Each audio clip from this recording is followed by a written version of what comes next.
welcome to part 3 of 4 in this little mini video series. So in part 3, I'm gonna go ahead and do the install of the JxB Driveshaft carrier mount. I don't know why I can't think of the name, I just feel like it's a long word, but yeah, I'm gonna go ahead, show you guys the part, and then I'll show you guys the install process as well. But I'm gonna do one at a time, because if I remove the central carrier and also this at the same time, I don't want my drive shaft to be just hanging on the floor. So I want one or the other to at least be attached by either this or this. So when I go ahead and remove this, at least the other end will still be attached by the little boot or the carrier, a little carrier connector that's on the rear of the transmission. And then when I'm removing this, at least this will be held on, the drive shaft will be held on by the carrier. In order to get to the carrier, there's different ways you can do it. The approach that I did, I just went ahead and just removed the whole exhaust, because eventually I'm gonna have to get to that rear part of the transmission. So I went ahead and removed that. So this right here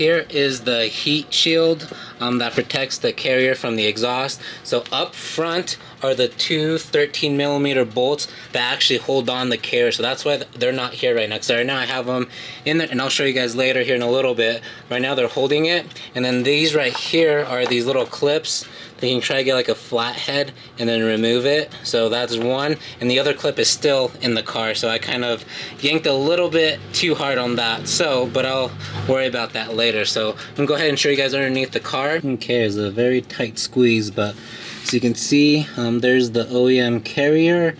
Remove the heat shield. So these are the 13mm bolts I was referring to that are holding the carrier for the time being. So I still have those two installed, and then right here is where those clips, so you can see that little clip is still there. So I'm gonna go ahead later, get a flathead and remove that clip.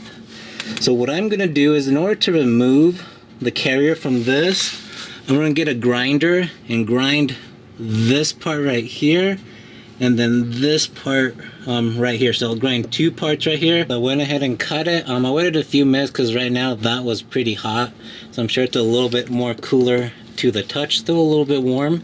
But I'm going ahead now, and so right now I have it kind of hanging. You can see kind of how loose it is. And just a quick reminder, when you do have the grinder and you start cutting into the rubber right here, that's perfectly fine, because that's going to be removed anyway. So don't worry about cutting into the little gasket or little rubber thing, because that's going to be replaced with the new JxB that little central carrier. So now I'm going to go ahead and remove the little carrier frame. So here is where I connected it. So right here. So that's where I made the little connection, the cut from here to here. So now I can just rip this off. All right, so I'm back with the knife. All right, there it is. Something really important I want to mention before moving on. Obviously this is like the bearing right here. So what you want, so remember how I was cutting the rubber off of this? You do not want to remove the rubber that's in the part of like this bearing. That is part of the, okay, so how you can see, so you can see for me how I still have part of the little bushing from the center. So I'm gonna have to cut this off so I can make this part, you know, kind of like flush looking. So yeah, so do not try to remove the rubber that's on the bearing, but just the excess part. Like right here, you can definitely see there's a lot of excess right there. All right, so I went ahead and trimmed it the best that I could. So now you can see all the excess is now removed. I'm gonna go ahead and demonstrate how to the hardware and all the parts that are part of this kit. So obviously I removed it. So these are the two bolts that go in here, and these are 6mm. So you'll need a 6mm hex that goes right here. So once that is apart, this top half will be installed. It doesn't matter which bushing you use, it's the exact same thing. Make sure that the bushing, if it's not obvious, it goes in like this. So you can see how that bushing goes on this half, and this one will be on the bottom. So I gotta make sure, because you can see there's like a little divot here. So I believe this is where that part that I cut off, and I can be mistaken, so I'm just gonna go ahead and verify.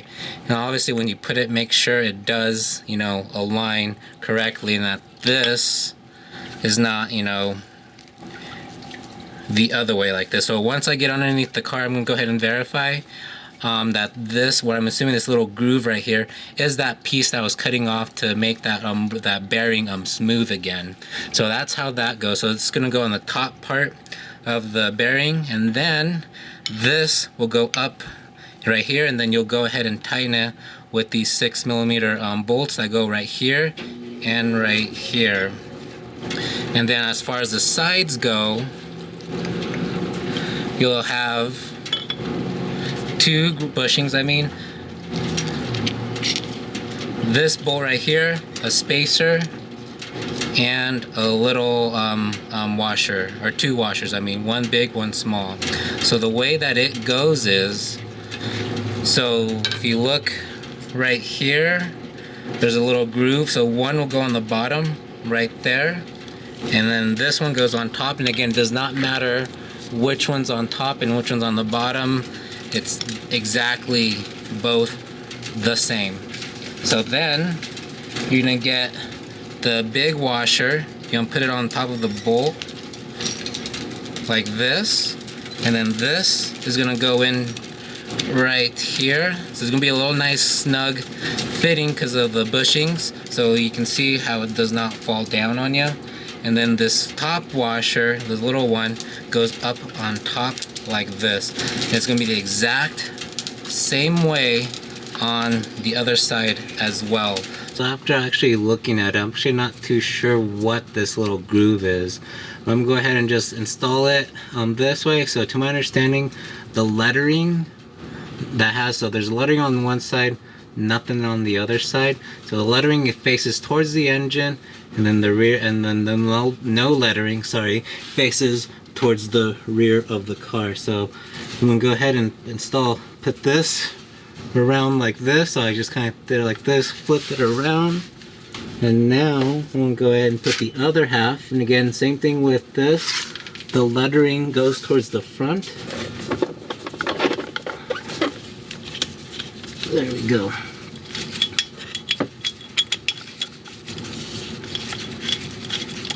Alright, so now I'm gonna go ahead and install the heat shield. So it's gonna be the bottom part, as mentioned, the big washer, the bushing, and then the heat shield.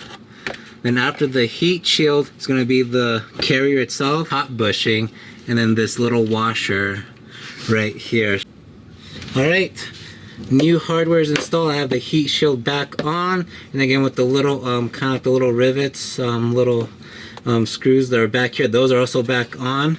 And something I should have done before I actually removed this whole thing is to give this thing a good little shake to see how sturdy that is. And it definitely, you know, well, obviously the rotation, that doesn't affect it.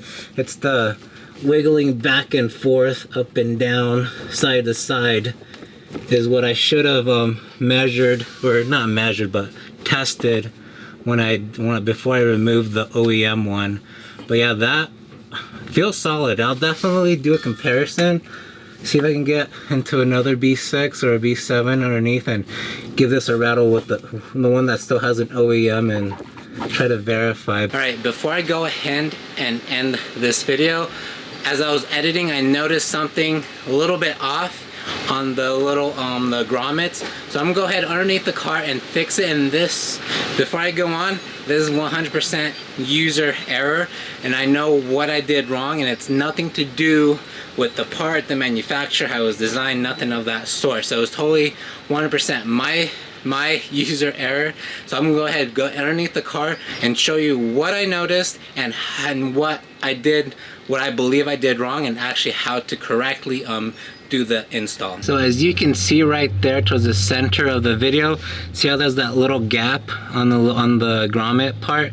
So that's not, so I installed incorrectly. So what I did is, what I believe is, when I installed that top half, I had the grommet more towards like this side and not actually centered and even symmetrical to be on this. So I'm gonna go ahead and just remove the heat shield and remove the two Allen bolts that connect the, you know, the bottom part and the top part of the carrier, and then I'm going to go ahead and remove that top one and then center the grommet, the rubber grommet, symmetrically, and then go ahead and install it again. I went ahead and removed the top part, the top half I mean. So this is how I installed it. So this is where my error was. So you can see how the grommet was not symmetrically even. See how this is way off centered?